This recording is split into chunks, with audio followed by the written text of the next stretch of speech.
Welcome to my channel guys. এবং Bengali, Hindi, English তিনটেতেই course available আছে, রিডিং অ্যাভেলেবেল আছে। কিছু জিনিস নিতে চাইলে সেটার জন্য টাইম দিতে হবে। যাই হোক, এটা আমার পূর্বপুরুষদের স্পিরিচুয়াল, এবং এটা আমার আরও দুটো চ্যানেল আছে। যাই হোক, চলো আজকে রিডিং শুরু করা যাক।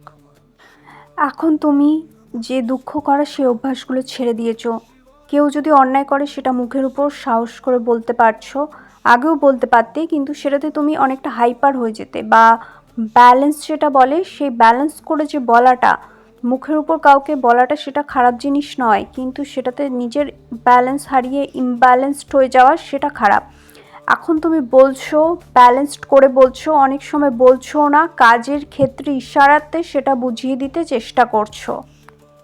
এবং বাকি যে তোমার শত্রু বা যারা তোমার পিছনে শত্রুতা করেছিল, তোমার এই কাইন্ডনেসটাকে উল্টোভাবে নেওয়ার চেষ্টা করেছিল, তারা এখন ভাবছে তুমি সেই কাইন্ডনেস থেকে ফিরে এসে এতটা বদলে কি করে যাচ্ছ। ওভার কাইন্ডনেস দেখাতে বা ছিল তোমার মধ্যে, বা কারোর প্রতি মায়া দয়া দেখানোটা একা তোমার পক্ষ থেকেই বেশি ছিল, অন্যজনের পক্ষে ছিল না। সেটা তুমি সেটা ধীরে ধীরে বুঝতে শিখে গেছো, এবং সেই জিনিসটা থেকে নিজেকে কিভাবে গুটিয়ে নেওয়া যায়, কিভাবে সেই জিনিসটার জন্য আর কষ্ট না করে, আর না ভেবে না চিনতে একই জিনিস নিয়ে যে কেন তুমি একার তরফ থেকেই করছো, তারা করছে না।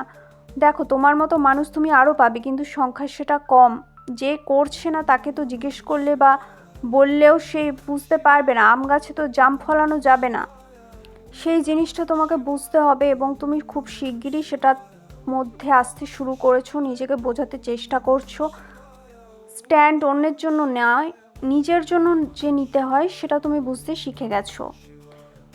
ভবিষ্যতের জন্য কিছু জিনিসপত্র প্ল্যান করছো, আগেও করেছিলে, এটা নয় যে করনি, কিন্তু হয় না যে সেটার সঙ্গে অন্য কারোর কথাও বেশি ভাবতে। তো তার কথাটা বেশি না ভেবে নিজের কথা, যেটা তুমি ফ্যামিলি থেকে অলরেডি শিক্ষা পেয়েছো, মানুষদের দেখলে বোঝা যায় সে এরকম জায়গায় মানুষ হচ্ছে, তার চিন্তা ভাবনা থেকে ফ্যামিলির প্রতি ধারণাটা বোঝা যায়। সো এটাই বোঝা যাচ্ছে যে তুমি যেরকম ফ্যামিলি থেকে মানুষ হয়েছো, তারা সেরকম ফ্যামিলি থেকে মানুষ হয়নি। তারা যেরকম স্বার্থপর, তুমি হচ্ছে নিঃস্বার্থভাবে করে এসছো। কেউ যদি তোমায় বলে ছেড়েও চলে যাব, তাহলেও তুমি ভয় পাচ্ছ না, তারা সেটা দেখে অবাক হচ্ছে।